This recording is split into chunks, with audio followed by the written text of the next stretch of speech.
વિશ્વમાં ભગવાન ક્યાંય છે જ નહીં. આ ગણપતિ તમારી અરે વાત કરે પણ તમારા મા બાપના જો બાપુ કાળજા ઠાર્યા હોય તો, બાકી નકર આ ગણપતિ રાજી થતો હોય છે તમ તાર જે નાખવું હોય નાખો, બાકી તમારું જો કાંઈ કામ કરવું મને કહેજો. માન બાપ ને બાપુ હાથડી ઠારજો. મારે બાપુ છે ને મારા પ્રોગ્રામ તમે મારા વિડીયો સાંભળતા હોય તેમાં હું કોઈ દી કોઈને કાંઈ કહેતો નથી કે મંદિર બંધાવો અને કથાયો બેહાડો ને આ કરો ને તે કરો, હું કહેતો જ નથી. મારી એક જ ભલામણ હોય કે મા બાપની સેવા કરો, કુટુંબ પરિવારમાં એકતા રાખો અને વ્યસનથી થોડાક દૂર રહો. બસ આના સિવાય મારી કોઈ ભલામણ હોય જ નહીં. અને એમાં મા બાપની સેવા બાપુ મા બાપના કાળજા ઠારો અને વિધિના ચકડા જો મા બાપના આશીર્વાદ ફેરવી ન નાખે તો આપણે ભજન ગાવાનું બંધ કરી દઈએ. મા બાપના કાળજા જેને ઠાર્યા છે એને બાપુ હું તો એમ કહું, માને બાપને પગે લાગીને જાઓ. આખી દુનિયામાં જો ક્યાંય પગે લાગવા જવું પડે તો મારી સાતીમાં ડામ દઈ દઉં બાપુ, કોઈ દી પગે કોઈને લાગવું ન પડે. અખિલ બ્રહ્માંડના માલિકના મંદિરમાં જાઓ અને અહીંયા પગે ન લાગો ને તો એને ખબર હોય કે એની માં ને બાપ ને પગે લાગીને આવ્યો છે, મને ન લાગે તો કાંઈ વાંધો નહીં, ભલે મોજ કરતો. પણ અત્યારે મારા રામ મા બાપ જ કોઈને ગમતા નથી.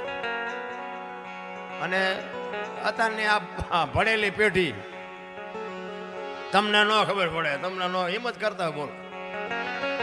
એટલે આ નહોતી ખબર એટલે 100 વીઘા રાખી હતી, તું 10 વીઘાના ઉલાળિયા મીડ્યો કરવા, અમને નથી ખબર. પણ તારી પાસે રોટલો ખાવાનો છે, અમારે જવું ક્યાં? માન બાપ બાપુ જેવા દુનિયામાં કોઈ ભગવાન છે નહીં. ભગવાન ભલે તમારું કોઈને ભગવાન મળ્યો હોય એવો દાખલો હોય તો મને ફોન કરજો, મને અત્યાર સુધી એમ નથી ભેગો થયો. વિશ્વવ્યાપક નિરંજન નિરાકાર છે, આપણા જેવો છે નહીં. લખવું હોય તો લખી લેજો. જો ઈશ્વરનો ભરોસો હોય તો આખા વિશ્વમાં તલ મૂકે એટલી જગ્યા નથી કે ઈશ્વરની હાજરી ન હોય. અને જો કહેતા હોય કે ના ઈશ્વર નથી તો અમારે કોઈને પુરવાર કરવું નથી, તો ક્યાંય છે નહીં. મારો આટા આપણા જેવો છે નહીં, આપણે ગોતી છે આપણા જેવો એટલે મેળ નથી પડતો. ક્યાંય તલ મૂકે એટલી જગ્યા નથી મારો નાથ ન હોય. ભલા આ તમે માંડવા નાખ્યા છે ને એને ખબર જ હોય. આમાં તમે જે 5-25 રૂપિયાનો ફાળો આપ્યો એને ખબર જ હોય. અને આમાં કઈ ખોટું કર્યું છે એને ખબર જ હશે. બધા ચોપડા એની પાસે ક્લિયર જ છે. અહીંયા કોઈ પૈસા ખાતું જ નથી, અહીંયા બધો ક્લિયર હિસાબ જ હોય. પણ માં અને બાપ અને રે હું તો એમ કહું કે એક માં હોય, એક જનેતા હોય, હાંજનું ટાણું હોય ને, ઓસરીના ઝેરે માં બેઠી હોય ને તો કોક દી ખોળામાં માછું નાખીને પૂછજો કે માં મારો જન્મ થયો તેથી તને વેદના કેવી હતી બાપુ. કોક દી પૂછજો તો ખબર પડે કે માં શું છે. ભલા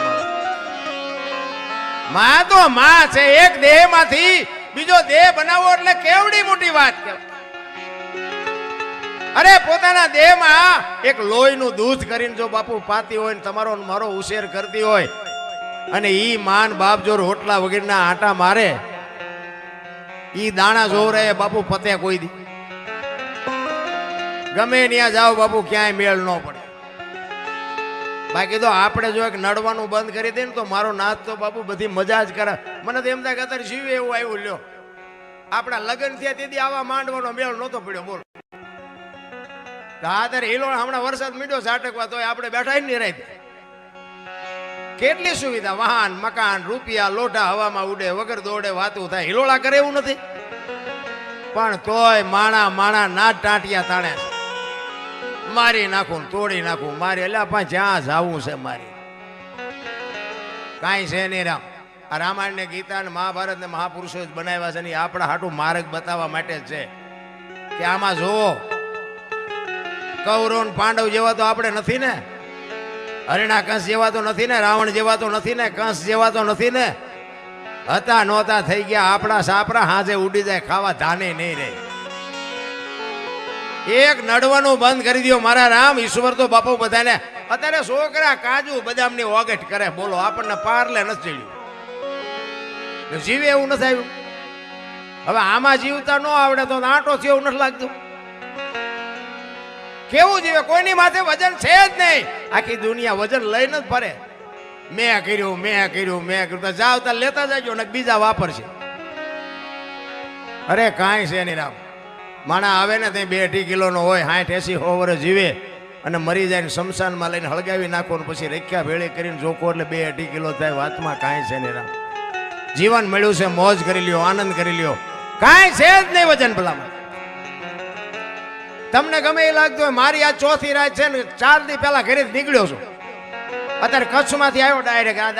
દયારામભાઈ પૂછો, તમારે કઈ કામ જ નહીં હોય. પણ સદાય બાપુ એક માણસનો પ્રેમ જે ખેંચી લાવે ને એના જેવી કોઈ મોટી વાત જ નથી. પ્રેમથી કોઈ મોટી વસ્તુ છે જ નહીં.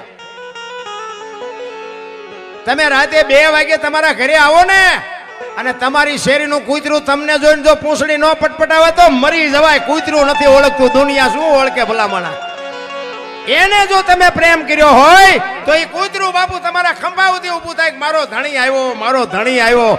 કૂતરાને ખબર પડે કે આ લુખે છે, ક્યાં બટકું રોટલો નાખ્યો, પૂંછડી પટપટાવી. પ્રેમની જરૂર છે. પ્રેમને વાંચા હોત તો જગત જોગી બની જાત. ઈ હલકી હેમાળે જાત પછી ભગવા ભેરી ભૂદરા. પ્રેમમાં મારા નાથે બધાયની ઝૂંપડીએ આંટો માર્યો છે. નરસિંહના અહીંયા, મીરાના અહીંયા, સીબી રાજાના અહીંયા, મોરધ્વજ રાજાના અહીંયા, જલારામના અહીંયા, સગાળસાના અહીંયા, નરસિંહ મહેતાના કે 52 કામ કર્યા. તો શું લોન લીધી છે એને? 52 કામ કરે ને મારું તમારું એક ન કરે. પણ ભરોસો જ નથી. હાકડીમાં આવો ને પછી હનુમાન ચાલીસા ચાલુ કરો દી હનુમાન આવે કોઈ દી. એને ખબર હોય કે બેટા મારા હલવાણો એટલે બોલસ તું. અરે મારા રામ, એક ભાઈ છે ને આમ દિવાલમાં ખીલી ખોડતો તો. ખીલી અમુક વાતો તમને નહીં સાંભળવા મજા આવશે. અને આ બધા નજીક આવતો ને બેહી જાવ ને દુઃખી થાવ. તમે ઉભા રહ્યો ને મને દુઃખ થાય. બેહી જાવ મજા આવે. આ જગ્યા ઘણી બધી આગળ બે આવો. એક ભાઈ છે ને આમ દિવાલમાં ખીલી ખોડતો તો. ખીલી ઊંધી રાખેલી, માથું દિવાલ પર હતું, અણીયું પર હસોડિયું મારતો હતો. અને રિયો બબડે કે આ કારખાના વાળામાં બુથિયું ક્યાં છે કે ઊંધિયું ખીલિયું કાઢ્યું. એનો ભાઈ અહીંયા ગયો કે હું કે ખીલિયું જો ને કે ઊંધિયું કાઢ્યું. એના ભાઈએ જોયું એ ખરેખર ખીલી ઊંધી જ હતી. એ કે તારામાં બુદ્ધિ નથી. એ કે કેમ? એ કે આ દિવાલની ક્યાં છે? આ દિવાલની છે. એ આમ પકડીને ચાલીને અહીંથી આમ પકડીને અહીંયા લઈ જાય ને ઇન પતાણી પાથરી આવે પછી અહીંયા જઈને મારી. એ કે હા બરોબર. આઈને આખી જિંદગી દિવાલો ફેરવી પણ અહીંયા ખીલી ન ફેરવી નાખી. મારી ખીલી ફરે ફેરવો દિવાલો. આખી જિંદગી આટા જ માર્યા, કઈ ન કર્યું. અરે વાતમાં કાંઈ છે જ નહીં. મોજ કરો, હળવા ફૂલ થઈ જાઓ, કાંઈ વાતમાં છે નહીં. હું તો જો આટલી ઉંમર છે ને તો બાપુ હિલોળા જ કરું છું. અને મારે બાપુ મોટરસાઇકલે સારું નવું લેવાનો વ્યાજ નહોતો. આ તમે બધા સાંભળવા માંડ્યા બાપુ હારામાં હારી ગાડી લઈને ફરું હું. તમને ઉતરવું હોય તો ઉતરે, ન ઉતરે તો કઈ નહીં. પણ આમાંથી કોઈક 5 જણાના આશીર્વાદ અડી ગયા, આપણો મેળ પડી ગયો. નકર હું મારી ઓળખાણ તમને કરાવું કે હું તો ખટારાનો ડ્રાઈવર હતો. આ તમને મારો પરિચય કરાવું થોડોક. ખટારાનો ડ્રાઈવર તો 19 કોમ નો કહેવાય. એને કોઈ પાણી પાય. હું તો આ બધા માણસ જોયા ને તઈ મને એમ થયું મેં કીધું કડી હોરો ખટારો લઈને 500 વખત નીકળ્યો પણ કોઈ અડધી ચાય ન પઈ. અને અત્યારે કે અનોપસી આવે છે, અનોપસી આવે છે. હું તો વિચાર કરું ભગવાનને વિચાર કહેતો હતો ગણપતિ દાદાને, ભાઈ તું 4 ચકરડા ફેરવી નાખ, કઈ નક્કી નહીં. અને વાત આટલી જ છે બાપુ. નીતિ ઉપર તમે હાલો ને એ બાપુ એક દી ત્રાજવે આવે ને આવે. એ બાપુ નોંધ કરી લેજો. એટલો કહેવાનો મારો અર્થ કે હું ખટારાનો ડ્રાઈવર હતો અને હિન્દુસ્તાનનું બાપુ કોઈ રાજ્ય મારું જોયા વગરનું બાકી નથી. બધે આખી દુનિયામાં ખટારો લઈને ફર્યો પણ મેં મારો દેહ નથી અપડાવ્યો. કોઈ એમ કે દરબારે દારૂ પીધો તો પરમાટી ખાધી તેથી 5 લાખની શરત મારીને ગણપતિની સાક્ષીએ કહું છું બાપુ મારી સાથીમાં ડામ દઈ દો જો પુરવાર કરી દો તો. એમ બાપુ જીવનનો સિદ્ધાંત જોઈ મારા મા બાપ કોણ, મારો કુળ કયું, મારું ખાનદાન કયું, આની ખબર ન હોય ને તો મરી જવાય ભલા માણસ. અરે મને હું એક મોળા કામમાં પકડાઈ જાઉં તો બાપુ મારી હાથ પેઢીનું નામ બોલાઈ જાય એવી ખુમારી તો આપણને હોવી જોઈએ ભલા. એની માટે સારા સંતાનની જરૂર છે અને સારા સંતાન માટે સારી જનેતાની જરૂર છે. સારી માં વગર બાપુ સારા સંતાન કોઈ દે ન થાય. ધરાવીને ધાનનો નીપજે, કુડવીને માડું ન હોય, જેહળ જકરા નીપજે બાપુ, જેની જનેતા હોથલ હોય. હારી માં વગર બાપુ હારા દીકરા કોઈ દે નો થઈ શકે. હારી માં એટલે હું તો આ બેનો દીકરીઓને હાથ જોડીને કહું, અમુક મારી વાતો કડવી લાગશે, પણ દરદ તો કડવું પાવતો જ મટે, ગોળ ખવરે દરદ ન મટે. એટલે મારી વાત અમુક કડવી તો તમને લાગશે જ, પણ હું તો તમને સારા માટે કહું છું. ભવિષ્યમાં મારી વાત બાપુ નોંધ કરવી હોય તો કરી લેજો. અને આપણી વાતની જો કિંમત ન થાય તો બાપુ આપણે, હું છે ને પૈસા કમાવા ભજન શીખ્યો જ નથી. પહેલી વાત જ આ, હું હાચવી ન શકું એટલું મને આપ્યું છે ભગવાને. જમીન છે, જાગીર છે, ગાયો ભેંસું, ઘોડા, વાહન, મકાન કાંઈ ઘટતું નથી. દીકરા, દીકરાના ઘરે દીકરા, કાંઈ કરતા કાંઈ આ મારા ઘરે આવી ગયા દયારામ તે પૂછો, કોઈ જાતની કમી નથી. પણ મારો તો હેતુ એક જ છે કે આ દુનિયા જે ઓળા રસ્તે જાય ને, હું તો શું સુધારી શકું. હું તો હાથ જોડીને દુનિયાને, ભાઈઓને અને એમાં આ ઉગતી પેઢીને ખાસ કહું કે મા બાપની આબરૂને બાપુ ડાઘ લાગે એવું પગલું ન ભરતા. અને એવું પગલું ભરશો તેથી મા બાપની આંતળી જો કકળી જાય ને, તેથી તમારી હાથ પેઢીનો વિનાશ થઈ જાય. એક લખવું હોય તો લખી લેજો. માને બાપને બાપુ દુઃખ થાય એવું કોઈ દી કોઈ પગલું ન ભરતા. બેનો દીકરીઓને એટલા માટે ખાસ કહું કે સારા સંતાન માટે ઉદરમાં સંતાનનો વિકાસ થતો હોય અને જન્મ થયા પહેલા બાપુ રામાયણ ને ગીતાના 5-5 પાના વાંચજો. જો આપને ટેકો દેવું સંતાન ન થાય તો આપણે ભજન ગાવાનું બંધ કરી દઈએ. હારા દીકરા એમ નામ ન થાય. હારા દીકરા દે, હારા શું અહીંયા ગોદામ છે અહીંયાથી દીકરા હારા દઈ દે, એ તો આપણે વાપવું પડે. અમુક અમુક તમે જો 60-60 વર્ષની હોય ને તો ઉમરા વચ્ચે રહી સબે રમતી હોય, ઢબ્બોણ ઢાંસ ઢબ્બોણ. હવે જેના મનાણા એના થઈ ગયા તારી હારે ઢબ્બોણ ઢાંસ. તો શું અહીંયા દીકરા થાય? વહુ હારો ભેગા પાણીપુરીઓ ખાતા હોય ત્યાં પરજા જેવી થાય. અરે આપણી સંસ્કૃતિ તો તમે જુઓ બાપુ, વડવાની વાતો તો જુઓ, કાંઈક તો યાદ કરો. ખાઓ પીઓ વાપરો, ભગવાને આપ્યું એમાં મારો કોઈ દાવો નથી, પણ બધું માપ હોય. એમાં મોટી સિટીમાં જાવ ને, આમ હાલ્યા આવતા હોય તો આપણને ખબર જ ન પડે કે બેન હાલ્યા આવે છે ભાઈ હાલ્યા આવે. બોલો, અરે બધું તમે જોવો તો દી ઉઠી ગયો. આપણને એમ થાય બોલાવીને બોલાયા પછી ડખો થાય કે આ તો બેન હતા. કઈ નક્કી જ નથી થતું. બેનું વાળ કપાવે, બોલો ભલે કપાવતો હોય કપાવજો, મને કઈ તકલીફ નથી, પણ બાપુ આ બેનુંનો ધંધો છે. અરે સંસ્કૃતિ તો આપણી બાપુ આ કચ્છ કાઠિયાવાડ સૌરાષ્ટ્રની ધરતીની તાકાત હતી કે મહાપુરુષોના ઇતિહાસ તમે ખોલીને જોવો તો ખબર પડે. રામ એટલા માટે મહાપુરુષોએ વાણીમાં ઘણી બધી શાન કરી છે. અને આજે આ દુનિયા જો તમને ને મને એક ઈશ્વરના નામથી યાદ કરતા હોય, મહાપુરુષોને યાદ કરતા હોય, તો એને તો બાપુ કંઈક ભોગ આપ્યા છે, કંઈક સમર્પણ કર્યું છે. અને હું તો જાહેરમાં કહું છું કે સમર્પણ બે વ્યક્તિએ કર્યું, એક સંતોએ સમર્પણ કર્યું અને એક દીકરીઓએ સમર્પણ કર્યું. બાકી બીજી વાત ખોટી છે. બીજા બધા દુનિયામાં કહેતા મેં આમાં 5 લાખ આપ્યા 10 લાખ આપ્યા, એ સમર્પણ ન કહેવાય. એ બધા નામ હાટું છે. પણ સાધુની ઝૂંપડી આવે ને એમ કે બાપુ મારે આ જોઈએ છે કે લઈ જા, એ સાધુ કહી શકે. અને એક દીકરી 18 વર્ષ સુધી બાપના ઘરે રહ્યો હોય ને બાપ જતી લગ્ન કરે તેથી હરપ કાંચડી ઉતારીને વ્યો જાય, એમ દીકરી વહી જાય કે હવે આ ઘર મારું નથી, એને સમર્પણ કહેવાય. એટલા જ માટે મહાપુરુષો વાણીમાં એવું કહે છે કે આ મફતમાં કોઈને કાંઈ મળ્યું જ નથી.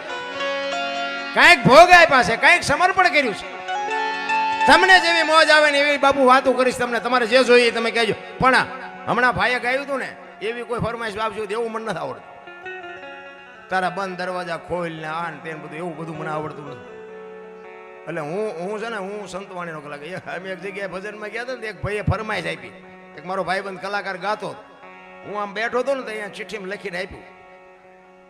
એટલે મેં ચિઠ્ઠી વાંચી ને તો એમાં લખ્યું હતું કે મુझे દિલ કી બીમારી હૈ ગાઓ. એટલે મેં કીધું આ ફરમાઈશ તારી છે કોઈ આપી? એ કે મેં લખ્યું. એટલે મેં કીધું માલપાની પીડા હોય તાર બાપાને કે, બહારની પીડા હોય દવાખાને જા, એમ એ હાટું અહીં નથી આવ્યા. ફરમાઈશ દેવાવાળાને બાપુ ખબર હોવી જોઈએ કે અત્યારે આપણે કાર્યક્રમ શેનો છે